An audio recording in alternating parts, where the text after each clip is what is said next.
কাকা, আল্লাহর রাস্তায় কিছু সাহায্য দেন। আমি এখন ছাগল খাওয়াচ্ছি, বাইক কেউ নাই, তুই যা। কাকা দেও কিছু, আজ 2-3 দিন ধরে কিছু পাইনি।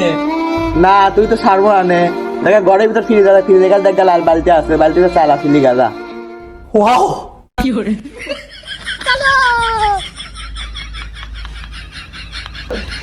বাস খালি ঘর পাইছি, বেশি করে আসছি ফিক্কি লেবো।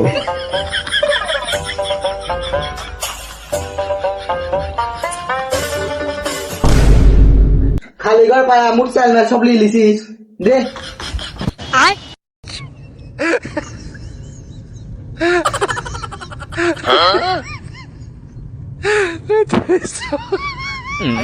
ধর, লা।